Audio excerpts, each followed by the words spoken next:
샬롬.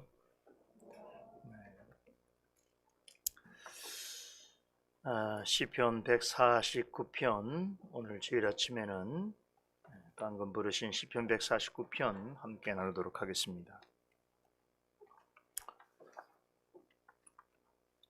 우리 한 목소리로 시편 149편 한 목소리 읽겠습니다. 할렐루야. 새 노래로 여호와께 노래하며 성도의 회중에서 찬양할지어다. 이스라엘은 자기를 지으신 자로 인하여 즐거워하며 시온의 자민은 저희의 왕으로 인하여 즐거워할지어다.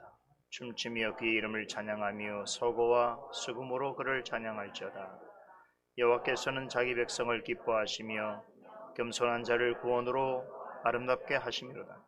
성도는 영광 중에 즐거워하며 저희 침상에서 기쁨으로 노래할지어다. 그 입에는 하나님의 전영이여 그 수중에는 두 날 가진 가로다. 이것으로 열방에 보수하며 민족을 벌하며 저희 왕들은 사슬로 저희 귀는 철고랑으로 결박하고 기록한 판단대로 저에게 시행할지로다. 이런 영광은 그 모든 성도에게 있도다. 할렐루야.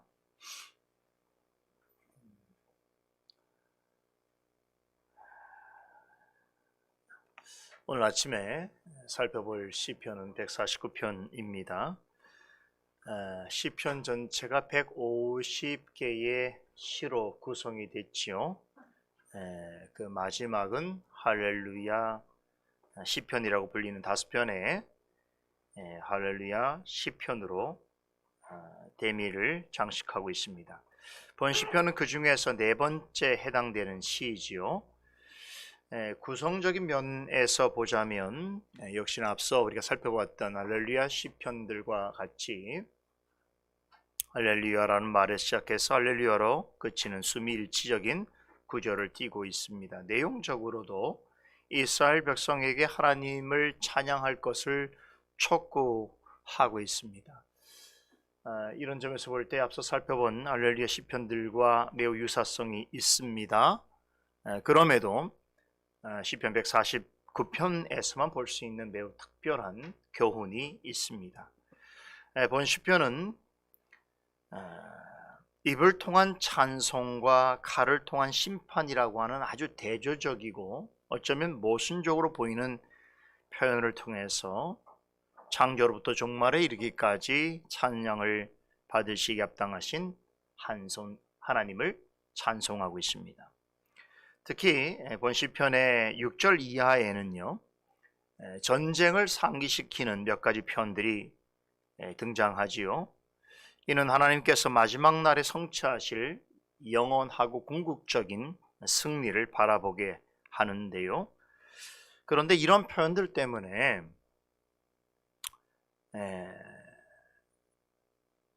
많은 신학자들은 본 시편을 하나님에 의한 최종 심판에 대한 종말론적인 시라고 그렇게 해석을 합니다.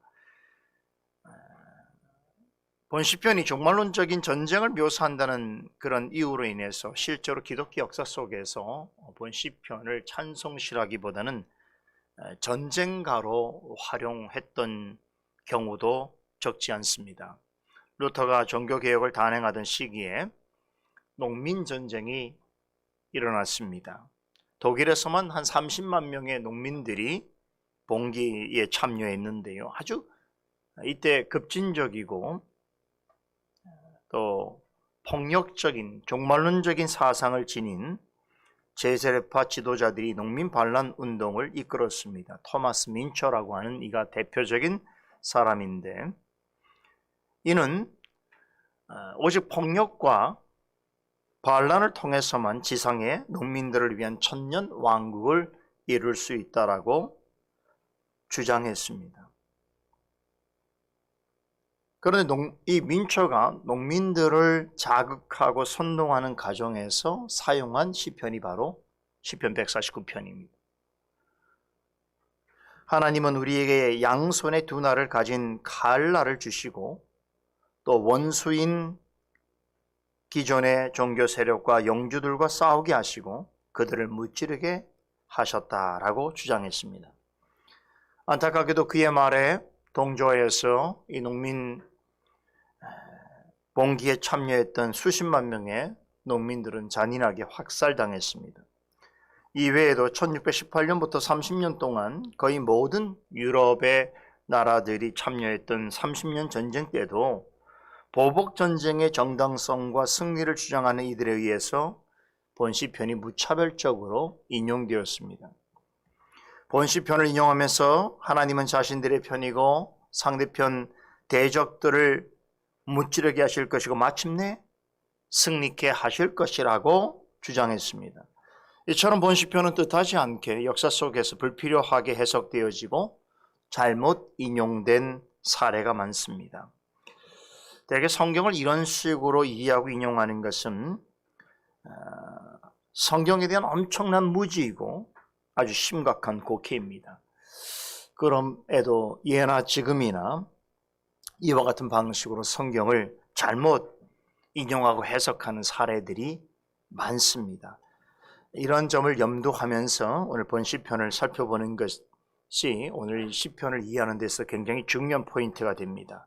자, 그렇다면 우리는 본 시편을 어떻게 이해할 것인가? 또 본 시편에서 전하는 핵심적인 주제와 교훈은 무엇인가? 오늘 이 시간에 잠시 이 내용을 중심으로 함께 살펴보도록 하겠습니다. 본 시편은 크게 두 개의 찬송으로 구분할 수 있습니다. 따라서 두 단락으로 나눠 볼 수 있겠는데 첫째 찬송은 1절에서 4절입니다.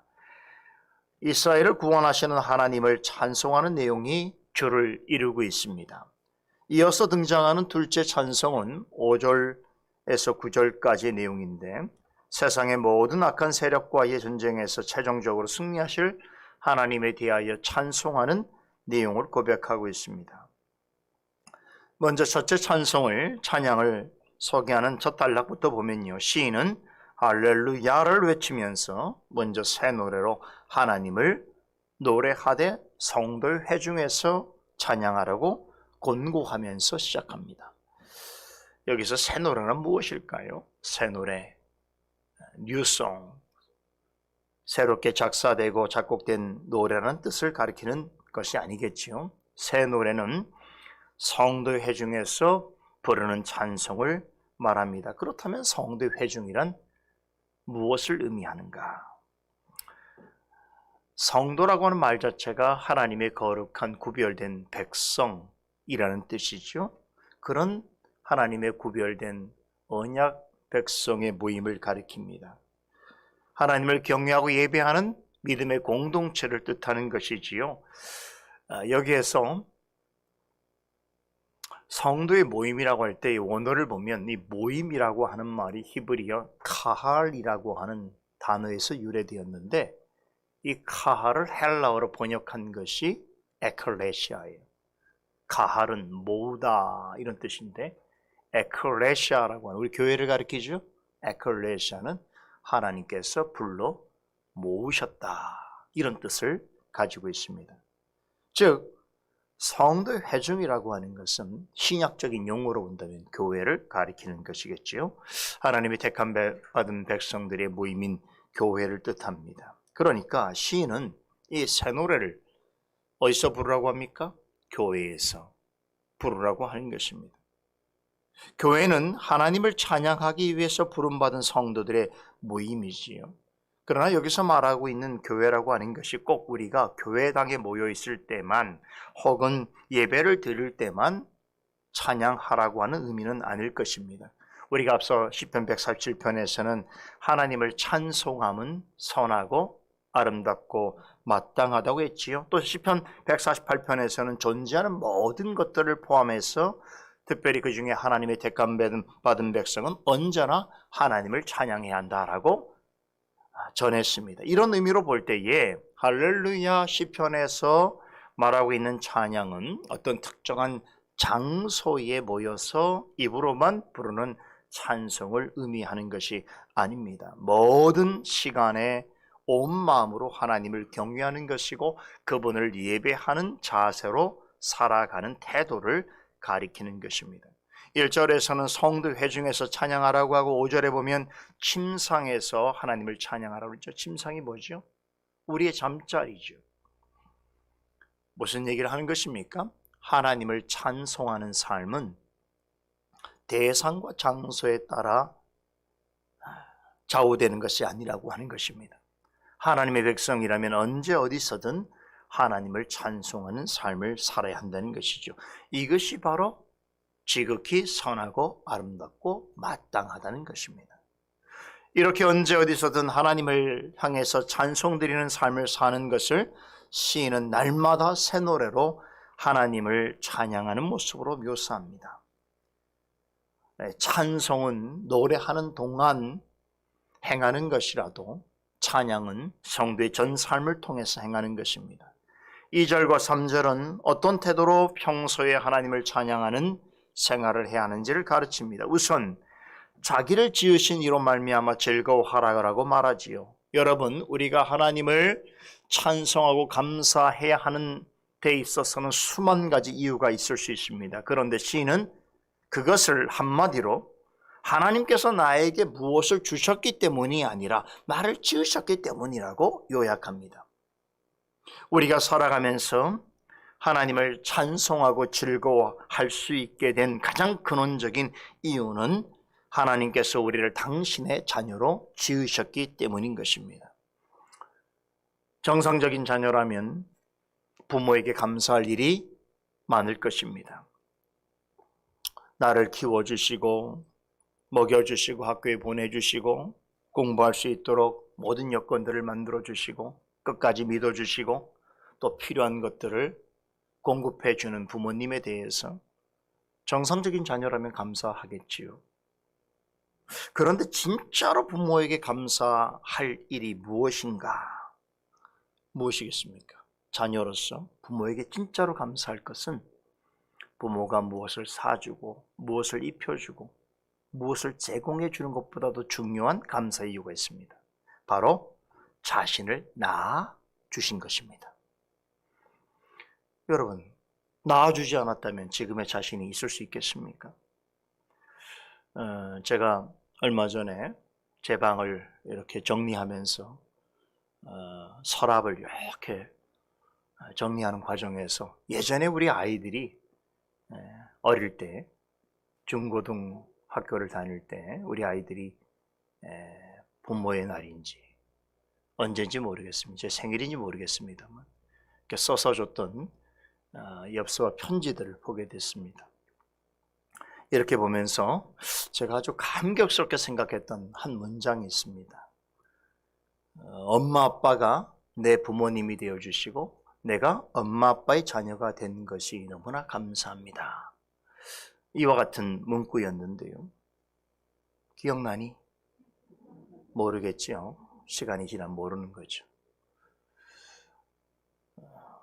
그런데 이런 말을 들을 때 부모의 시름은 한순간에 사라지게 되는 것이죠.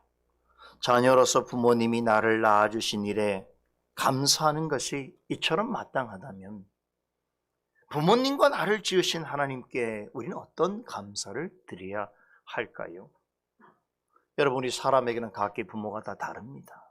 그러나 모든 성도의 부모는 한 분 하나님이십니다. 모든 성도를 지으신 능력의 창조주이시자 유일한 부모님이신 하나님께 우리는 감사와 찬송을 드려야 하는 것입니다. 하나님께서 꼭 우리에게 무엇을 제공해 주셨기 때문만이 아니고 하나님이 나를 지어주시고 나를 자기 백성 삼아주신 그 사실로 인하여 감사하고 기뻐할 수 있어야 하는 것입니다. 그런데 하나님께서는 우리를 그저 지어주시기만 하신 것이 아닙니다. 당신의 자녀로 삼아주시고 또 삼으신 모든 성도 한 사람 한 사람을 보호해 주시고 친히 좋은 것으로 베풀어 주십니다. 2절 하반절에 시온의 자민은 그 시온의 백성은 저희의 왕이신 하나님으로 인하여 즐거워할지어다라고 하는 말씀의 의미가 이것입니다. 하나님께서 나를 지으신 분이라는 한 가지 사실만이라도 우리는 참으로 기쁘고 감사한 것인데 그 하나님께서 우리에게 어떻게 하신다는 거예요? 왕이 되어 주셔서 우리를 지켜주시고 보호해 주시고 이끌어 주신다는 것이에요. 그러하신 하나님은 성도 각자의 하나님이신 동시에 모든 성도의 하나님이십니다. 하나님은 우리 모두를 지으신 창조주이면서 동시에 우리 모두를 다스리시는 왕이십니다. 그러므로 그러하신 하나님으로 인하여서 기뻐하고 즐거워할 수 있다는 말이지요. 3절은 그러하신 하나님을 즐거워하는 것을 춤추며 소고와 수금으로 하나님을 찬양하는 것으로 묘사합니다. 성경에는 하나님을 사랑하는 자들이 가끔 춤을 추고 악기를 동원해서 찬양하는 모습으로 표현하곤 합니다. 두 가지 사건만 떠올리자면 출애굽기 15장에 보면 애굽에서 나온 이스라엘 백성들이 기적적인 하나님의 도우심으로 홍해를 건넌 후에 이스라엘 백성들이 다 같이 모여서 그 기쁨을 찬양으로 표현하는 장면이 나오지요. 그때 모세의 누인 미리암과 또 다른 여인들이 춤을 추고 악기를 연주하면서 하나님을 찬양합니다. 여러분, 모세가 이스라엘 백성들을 광야로 이끌어낼 때에 그의 나이가 얼마였죠? 80세였지요. 그렇다면 미리암은 그보다 한참 더 되었을 것입니다. 아마 좋게 90살은 넘었을 것입니다. 여러분, 하나님으로 인하여서는 이 나이 많은 할머니도 기뻐하고 감사할 수 있는 것입니다. 그렇죠? 사무엘하 6장에서는 또 놀라운 장면이 나오지요. 우여곡절 속에서 드디어 하나님의 언약궤가 예루살렘의 성 안으로 들어오는 장면을 목격한 다윗이 아이처럼 즐거워합니다. 참 성경에 보면 다윗의 인생 중에서 가장 그 즐거움을 극적으로 표현한 장면이 바로 그거예요. 참으로 왕으로 그 권세를 가진 자리에서 기쁘고 즐거워할 일이 한두 가지였겠습니까? 많은 성경의 표현을 보면 그가 정말 아이처럼 펄쩍펄쩍 뛰면서 좋아했던 순간이 언제냐면 그토록 바라던 언약궤가 예루살렘 성 안으로 들어올 때 그 모습을 보았을 때입니다. 얼마나 기쁘고 감격스러웠던지 자신의 옷이 벗겨져 가는 것도 그런 생각지 못하고 힘을 다해서 춤을 추었습니다. 다윗의 아내 미갈은 왕이 이런 모습을 채신머리 없는 것으로 비난합니다. 그러나 다윗은 언약궤를 맞이하는 기쁨을 감추지 않았습니다. 지금 말씀드린 이 두 가지 사건은 성도에게 하나님으로 인한 즐거움이 얼마나 크고 진정성이 있는가를 잘 보여주고 있습니다. 하나님을 모르는 사람들은 우리 성도들이 하나님으로 인하여서 그토록 즐거워하는 것을 전혀 이해하지 못합니다. 사울의 딸 미갈처럼 남편 다윗이 그 성경 보면 여호와 앞에서 기뻐 뛰었다고 그랬거든요. 그 사람 앞에서 한 행동이 아니에요. 하나님 앞에서 그가 얼마나 즐거웠던지 왕이 옷이 다 벗겨질 정도로 기뻐 즐거워하고 있는 그 마음을 어찌 이해할 수 있었겠습니까? 그렇죠. 그래서 비방하였던 것이죠. 우리가 하나님을 위하여서 그토록 기뻐하는 걸 세상 사람들이 어떻게 이해합니까? 이해하지 못하죠. 이상하다. 이 주일날 어찌 저렇게 꼬박꼬박 피곤한데도 예배당으로 가고 그냥 쉽게 집에서 인터넷으로 온라인으로 편안하게 예배드리면 될 것을 저렇게까지 사람들이 모이는 곳에 아직도 위험이 상존하다고 하는 이런 상황에서 저 먼 교회당을 저렇게 찾아가는 저들을 주변 사람들이 어찌 이해할 수 있겠습니까? 우리가 하는 일이 사람 앞에서 하는 일이 아니죠. 하나님 앞에서 행하는 것이죠. 그렇죠. 여러분, 가장 높은 자리에 있는 왕이라도 또 높고 많은 권력을 가진 이라도 하나님 앞에서는 누구입니까? 하나님의 자녀일 뿐입니다. 자녀가 부모님으로 인해서 기뻐하고 감사하는 것은 전혀 이상한 일이 아니지요. 만일 자녀가 사람들 앞에서 부모를 무시하고 멀리한다면 바로 그것이 불효인 것이죠. 하나님의 자녀라면 하나님으로 인하여서 즐거워하고 감사하는 것은 지극히 마땅한 일입니다. 우리는 왜 춤을 추고 악기를 연주하듯 하나님을 하는 마음으로 하나님을 찬양해야 할까요? 4절에 그 이유를 밝힙니다. 하나님께서 자기 백성을 기뻐하실 뿐만 아니라 마침내 구원하시기 때문입니다. 시인은 하나님의 백성을 겸손한 자로 표현합니다. 여기서 겸손하다라고 하는 말의 원어적 의미는 낮아지고 비천하다는 뜻입니다. 여러분, 낮아지고 비천해지는 것이 어찌 아름다울 것일 수 있겠습니까? 세상에서는 이런 모습을 결코 아름답다고 말하지 않습니다. 시들고 메마른 꽃을 아름답다고 말하는 이는 없습니다. 피부가 쭈글거리고 머리가 백발이 돼서 다 늙은 노인을 아름답다고 말하지 않습니다. 하지만 하나님께서는 이런 모습을 아름답다고 말씀하십니다. 왜냐하면 이런 겸손은 자기를 버리고 하나님을 전적으로 의지하는 모습이기 때문입니다. 그 나이가 들어서 하나님을 의지하는 것을 하나님께서 기뻐하시고 아름답다고 하시는 거예요. 젊어서 자신의 외형적 아름다움 때문에 자기 자신을 높이고 자기 자신을 드러내고 자기를 위하여 살아가는 것은 하나님께서 아름답다고 여기지 않습니다.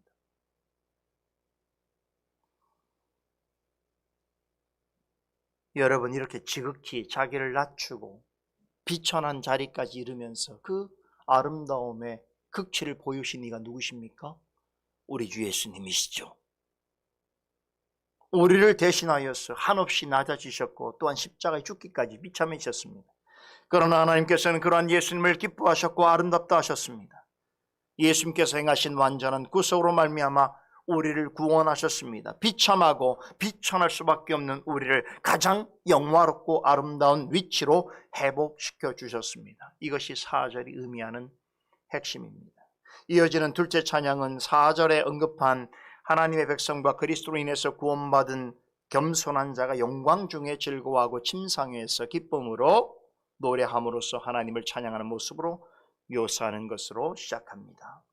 그러면서 해설 초반부에서 설명드린 것처럼 하나님께서 마지막 때 이루실 공의와 심판에 관한 주제로 자연스럽게 넘어가는데요. 6절 이하에서는 방금 전에 5절에서 하나님의 자녀로서 하나님을 영광 중에 즐거워하고 침상에 누워있을 때라도 기쁨으로 찬양해야 한다고 밝힌 이유를 제시합니다. 6절을 보세요. 그 입에는 하나님의 존영이여 그 수중에는 두 날 가진 가려다라고 감탄하죠. 여러분, 이 말의 전체 주어가 무엇이겠습니까? 5절을 보세요. 5절에 나온 성도들입니다. 이 주어를 넣어서 다시 한번 번역을 해보면 이런 뜻이 됩니다. 성도들의 입에는 하나님을 높이는 찬양이 있고 그들의 손에는 양날의 칼이 있도다. 이런 뜻입니다. 이 말은 하나님의 구원받은 성도는 본질적으로 하나님 앞에서 어떤 존재인가를 설명해 줍니다. 입에는 찬송이 있고 손에는 칼로 무장한 하나님의 군사라는 것이지요. 성도를 입으로는 하나님을 찬양하고 손에는 두 날을 가진 칼을 들고 있는 모습으로 표현한 것은 일종의 은유입니다. 무엇을 나타내는 은유인가가 중요한 것인데 하나님의 공의가 반드시 실현되는 것을 바라는 승리의 소망을 담고 있는 은유입니다. 성도는 세상에서 하나님의 군사로 살아가야 합니다. 왜 그렇습니까? 영적인 싸움과 전쟁이 끊임없이 계속되기 때문입니다. 이것을 잘못 이해해서 이 싸움을 물리적이고 폭력적인 그런 싸움으로 착각한 이들이 있다고 했었지요. 아까 제가 말씀드린 것처럼 농민전쟁에는 30년 전쟁 때에 본시편에 두 날 가진 칼을 실제 무기로 이해해서 하나님의 백성은 무력과 폭력을 동원해서라도 세상 권력자들과 맞서고 상대편을 죽이고 세상을 정복해야 한다라고 그렇게 이해했던 사람들이 많았습니다. 그러나 두 날 가진 칼은 은유입니다. 실제 무기를 말하는 것이 아닙니다. 그럼에도 우리가 하나님의 군사로 이 땅을 살아갈 때에 영적 전쟁에서 이기려면 반드시 무기가 필요합니다.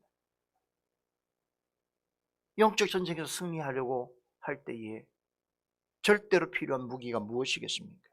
그 무기는 실제 칼이 아닙니다. 그 칼은 성령의 검입니다. 성령의 검이 무엇입니까?